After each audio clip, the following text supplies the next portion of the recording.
Everybody's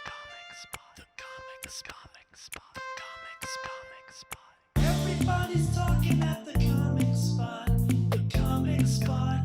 The comic spot. Everybody's talking at the comic spot. The comic spot. So you guys, I can now take off my glasses. This is Comic Spot interview number 901. Yeah. What? This is your 900th interview? Yes. You are crazy. You're on top of it. People say, did you interview Jim? Not you, some other Jim. Probably I not can't me. remember. Right. I can't remember who said what. You know, this is Really? like, you could tell me all your secrets and it would go in one ear and out the other. Well, I'm glad. It's good to know this is important for you. All right. It's very important, but like Yeah, dude, 900 of these and I'd be about ready to leave the game. I thought about it quite a few Yeah. times. So today, you guys at home, kick back. You get to know another great comedian. And today I'm so happy to bring you, oh my gosh. Yeah, I told you they were gonna run up in here. Yay. Sooner or later. Give me I'll be down in like 15 minutes. Okay, close the door. So sweet. Are we good to keep going, or do you want to? Oh no, yeah, we're fine. He was just probably Okay. just wondering what's Oh gosh, going that on. was so authentically real. Right, he just wandered in. So today we have Jimmy McMurrin here to get to know him. Hey guys. Yeah, see, he's real. He has children. He's a Yep. dad. He's a husband. He went to college somewhere else, but he's from Vegas, lives Yep. and works in Vegas. He's a working comic here. He's on the rise. He's super funny. I heard him feature at Wise Guys. He blew it out of the park. We He had a used good to show be a there. Division I basketball player. Gotta hear about that. Once upon a time. Let's go Sort of. into. Let's I go. almost played. I was pretty much hurt when I was there, my first year. And then I had a stress fracture in my foot and then got in a bunch of trouble while I was there, just being from Las Vegas and thinking I was just on top of the world. And then transferred to Fort Hays State in Kansas after that, which was Division II next, but they were a really good team. And then I slipped a disc in my back out there. So it was I played basketball my whole life to get to college, and then when I did, it was short-lived, I guess you could say, but it was cool. And at least I didn't have to pay for anything while I was out there. So, and it was fun. That was kind of that was always my goal with it anyway, was sort of to get a scholarship or whatever, so I feel like when I got the scholarship and so when it ended, sort of it sucked, but it was I still felt happy with where I was able to take it at least. And then we were on to the next. So what position did you play in basketball? I was a shooting guard. Oh, wow. I was just tall enough to make it over to the wing. So had a cannon on me. I had a cannon. What? Huh? That I had a cannon on me. You know what I mean? Yeah. Shoot. So what was the funnest thing you experienced in your basketball history? The funnest thing was probably the first year at number one, all the the relationships and the friendships.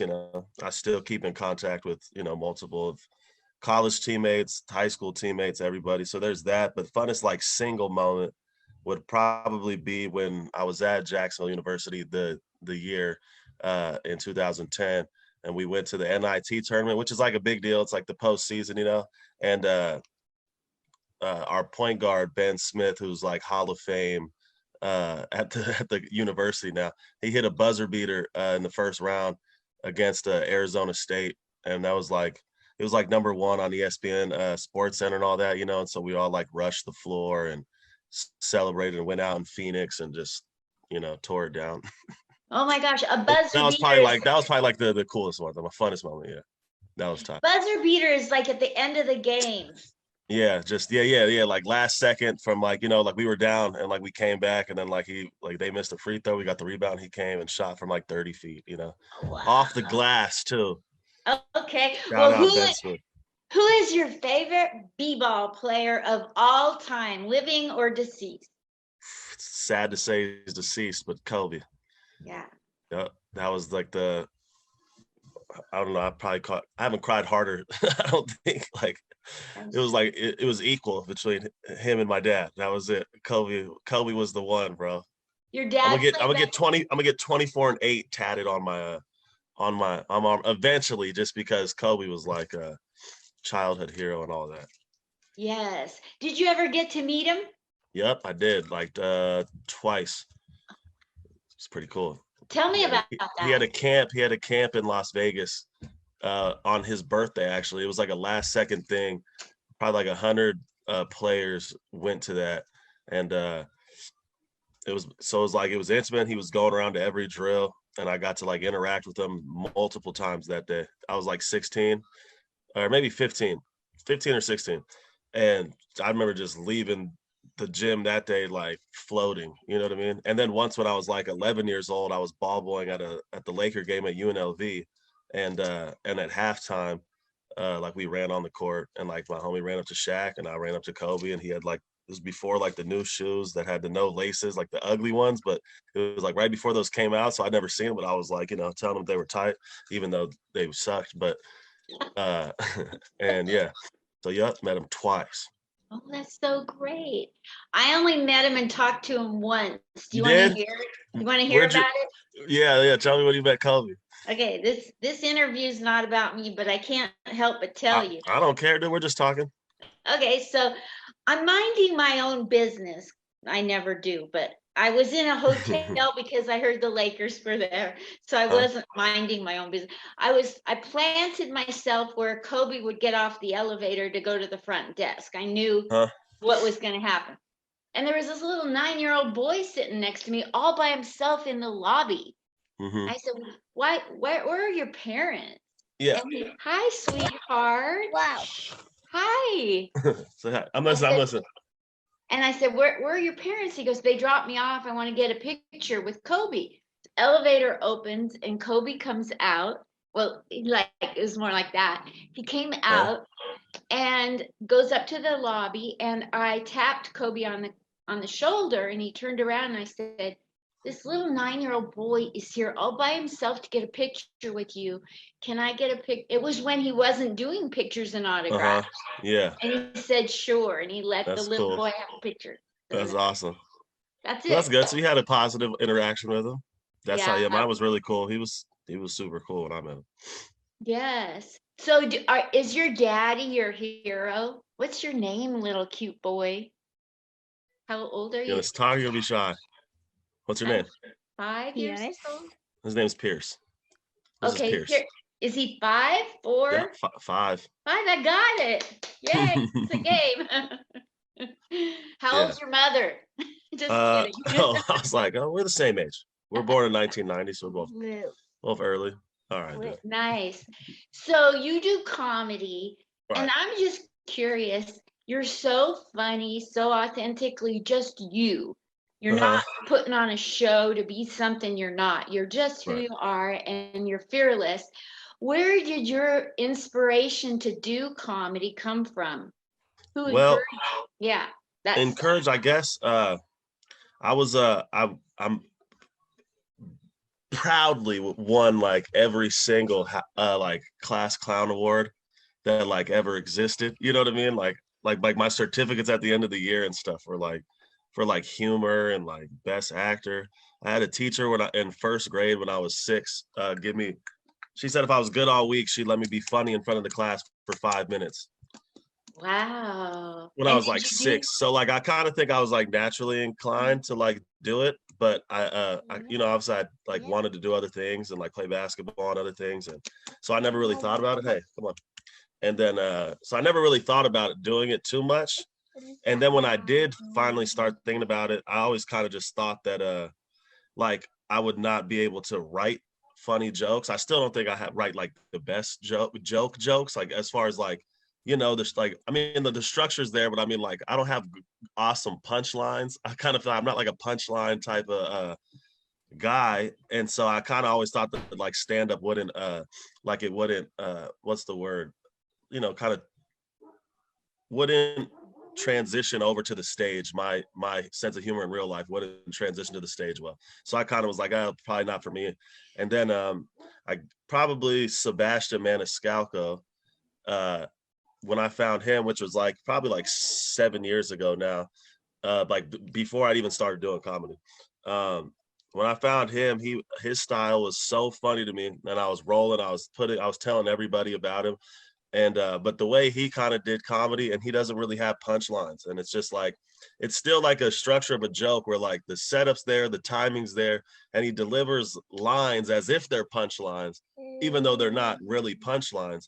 That was kind of I guess, not that it was like immediately I knew that, but then later when I started thinking about doing comedy, I figured, and I watched some specials of other people that I didn't think were that good. And I was like, well, if these people have specials, I was like, and you know, you got to have a routine. It's got to be memorized. You got to have the timing. I was like, I'll try it out. And then, so I got on stage in 2017 for the first time. Yeah, I liked it. So then I figured, I thought if I worked hard, that I could probably do some stuff with it, and done some cool things now, trying to do more and just figure out Yeah, I figure saw out you how to were keep over doing at, cool things. you've been getting some really big gigs here in Vegas. Hmm.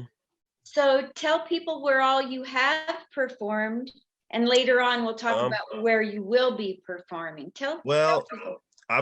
I've pretty much gone, well, I've been in Vegas. I'm usually at the Stratosphere at the LA Comedy Club. Shout out to the LA Comedy Club, and Matt and everybody there have been really cool to me there and giving me a lot of opportunities. And that's where I'm at for the most part. I do Wise Guys a fair amount.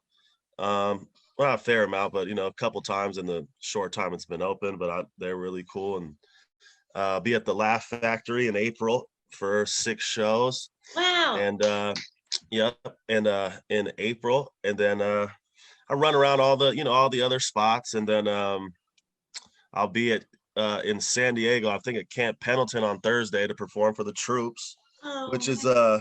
that'll be cool, especially considering like right now I know they're probably fucking tripping. Yes. Oh my So, God. but like that'll be cool though, just to, you know, to do that. I hear that they're like awesome to perform for and shit. So that'd be cool. And then just, you know, really all around I do a House of Comedy in Phoenix a lot, did Looney Bin. Yeah, cool That's spots cool. all around the way, I guess. But yeah, That's so cool. still trying to get it into more places, but I'm pretty sure And it'll you know, just I'm a military keep coming. veteran, and I Are do you? military comedy, and I have a military Cool. comedy show. Are you a veteran? No, but I have like, you know, like my dad and grandpa, uncle, both grandpas. So my Ah, dad was sort of a veteran. He was in the reserves, doesn't count. it does. It does. No, he was a doctor. He was cool. He would have had like he would have ran a whole field hospital if they would have went to war. So he was like, you know, he was high up in the reserves. But yeah, so around, but no, not me. Well, it's so great that you're going to be at Camp Pendleton. I'm so excited. I can't Yeah, wait that'll to be hear cool. how that goes. Yeah, I'm excited to do that. Shout Yeah. out to Mike D'Angelo for the plug. Yeah. That's like 5 miles from where my sister lives. Really? Yeah, That's I cool. love that place. Yeah, San Diego's cool. Yeah.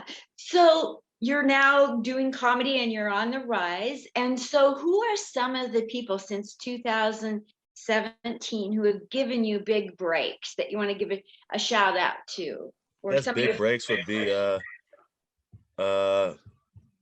like I said, Matt at LA Comedy Club, and Gabe Lopez put me up at Dirty at 12:30 when I was like a month in, and then and I did, you know, it went well, and then that was kind of the one that kind of gave me the confidence and sort of like the confirmation, you know, to think that like I could be good and it would be worth, you know, because comedy is such a grind, you know, that one gave me a confirmation that like if I grinded out, you know, then I think that maybe I could, you know, be good at it one day. And so there's those two. And then, you know, Tricks, Tricks has, you know, hooked me up with a lot of work. Shout out to Tricks always.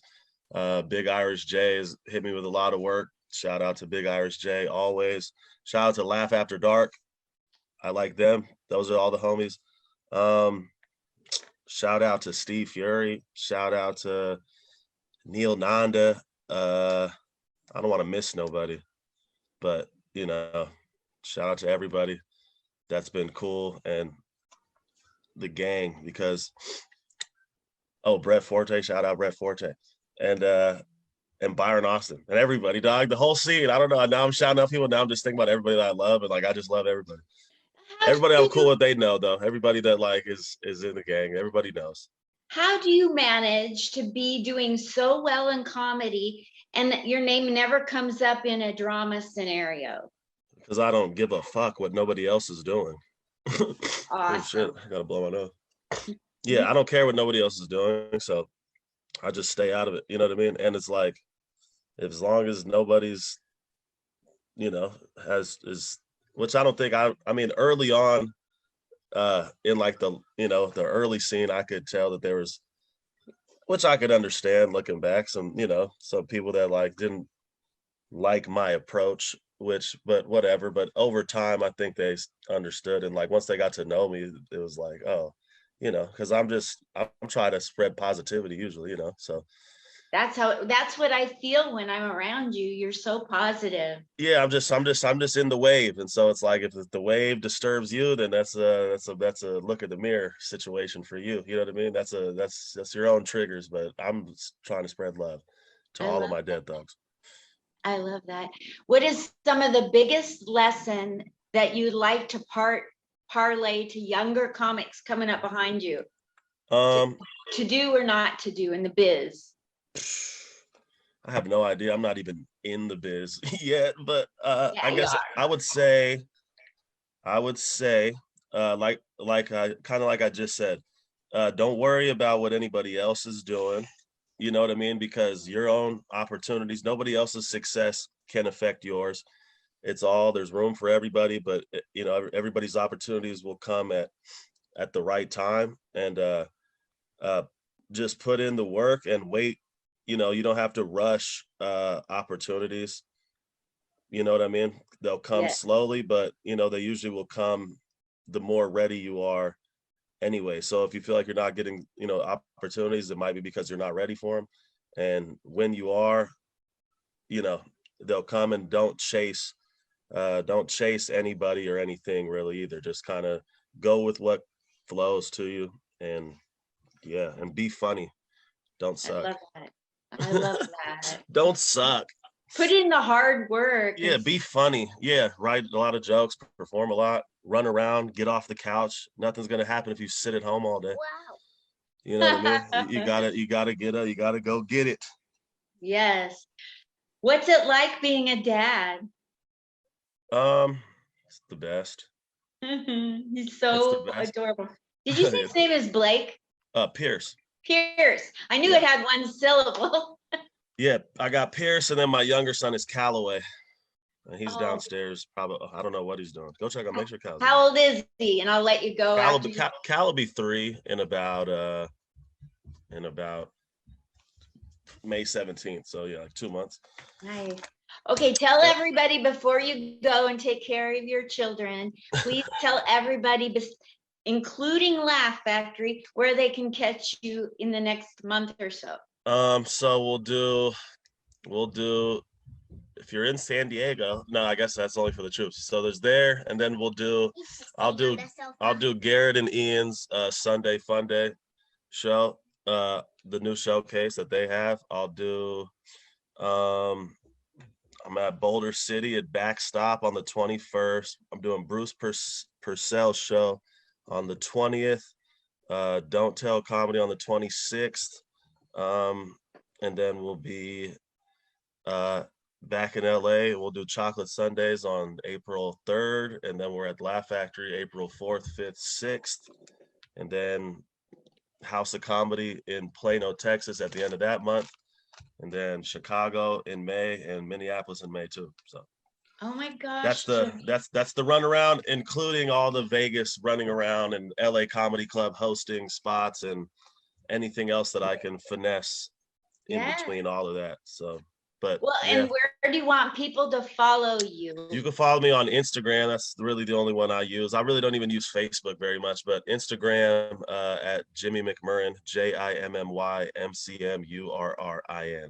And then that's my Instagram handle.